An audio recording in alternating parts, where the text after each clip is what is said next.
मतलब आप हो जाते हैं। इसलिए हम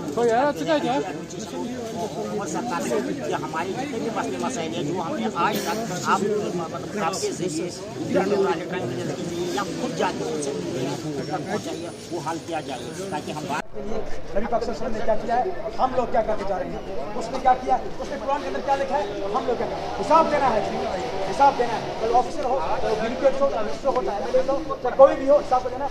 गरीब और मजलूम हम किस तरह चाहे प्रिंट मीडिया के जरिए, इलेक्ट्रॉनिक मीडिया के जरिए या खुद उनसे मिले हुए हैं, तो उनको जो डिमांड्स हमने दे दिया है वो आज तक हल नहीं हुए। हमें लॉलीपॉप दिया जाता है, हमारे अमली तौर पर कुछ नहीं किया जाता है। डिसेबिलिटी एक्ट 2016 है जो पार्लियामेंट ने पास किया है, मगर 11 साल गुजरने के बावजूद भी आज तक जम्मू कश्मीर में उसको मतलब लागू नहीं किया गया है, जिससे मतलब जिस्मानी तो नाचिज लोगों का बेनिफिट हो सके। और जो हमारे जिस्मानी तो नाचिज लोग हैं, मतलब लिखे पढ़े हैं नौजवान है, दर दर के ठोकरे खा रहे हैं, उनकी रोज़गार का मतलब इंतज़ाम किया जाए। और हमारा जो पेंशन का मसला है, जो इन्होंने 3000 रुपये का वादा किया है, फिर बड़ी मुश्किल से मतलब प्रोटेस्ट की वजह से मतलब बहुत सारे धरने हमने दिए हैं, तब उन्होंने 250 रुपये बढ़ा दिया है। जिस तरीके से इन्होंने लेडीज़ के लिए मतलब ट्रांसपोर्ट रखा, फ्री ऑफ ट्रांसपोर्ट रखा है, मगर जिस्मानी तौर नाचिज लोगों को आज भी सरकारी गाड़ियों में मतलब पूरा किराया देना पड़ रहा है। और जिस तरीके से AAY वालों को 10 किलो का राशन दिया जा रहा है, और उनको BPL वालों को, AAY वालों को मतलब बिजली फ्री की जा रही है,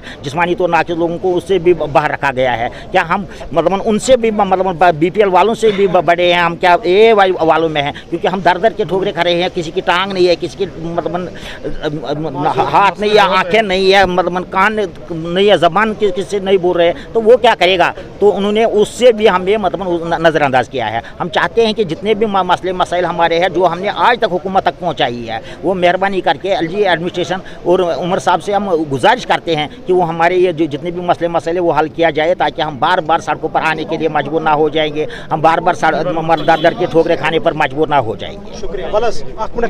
बात बोलूँ मैं आपको, सकीना ये तुझसे पूछो, उमर साहब से पूछो कि प्रेस कॉलोनी में क्यों है, मेरी माँ से पूछो जाके। मैं जिस्मानी तौर माजूर हूँ, जिसका बेटा फिजिकली फिट है ना, उसको कोई परवाह नहीं है। मेरी माँ से पूछो कि मैं हैंडीकैप्ड हूँ और पढ़ा लिखा पोस्ट ग्रेजुएट लड़का हूँ मैं, मेरे पास PhD है, PG है, लड़के हैं, कहाँ जाएंगे? उमर साहब ने खुद कहा था कि हम आपके लिए स्पेशल रिक्रूटमेंट करवाएंगे, वो करवा दी सर। वोट डाल के भेजा है, खुद नहीं बने, खून का कतरा दिया उसको, खून यहाँ से निकाला और वोट डाले हैं, बटन दबाया है वहाँ जाके। क्यों नहीं हमारे काम करेगा? क्यों नहीं हमारे मसले हल करेगा? हमने वोट दिए हैं, वोट दिया है, हमने खून दिया अपना निकाल के, बटन दबाया है वहाँ जाके। हम इसलिए दिया है कि हमारे मसले, हमारे इश्यूज़ हल हो जाएंगे। देखिए एक बात यह है कि कल जाके इनको जवाब देना है, कल जाके अल्लाह सबसे बड़ी अदालत अल्लाह की, अल्लाह के रसूल की जवाब देना है, हर एक को जवाब देना पड़ेगा। हमारी रिजर्वेशन, हमारी पेंशन को हल किया जाए, सेंट्रल गवर्नमेंट में परमिशन चल रहा है, हमारे मसलों को उठाया जाए। वरना याद रखें 10 लाख आबादी है, 10 lakh blind, mute, deaf and dumb सब हैं, रोड पर आ जाएंगे और सरकार के खिलाफ बहुत बड़ा प्रोटेस्ट कर रही है सर। कोई उम्मीद है आगे साहब? नहीं जनाब, किसी से कोई उम्मीद नहीं है, नथिंग।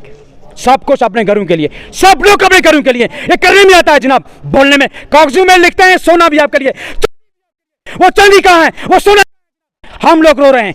10 लाख आबादी रो रही है सर। अगर औला साहब को हमारी मोहब्बत होती, सबसे पहले हमारी बात करता। उसको मरना है, मरना याद उसको है। अगर उसको हमारी मोहब्बत होती, सबसे पहले हमारी बात करता। क्यों नहीं हमारी बात की? मियां साहब ने हमारी बात क्यों नहीं की? हमारी उनसे गुजारिश है कि हमारी बात को उठाया जाए, वरना आप याद रखें हम आपके घरों का घेराव करेंगे सर।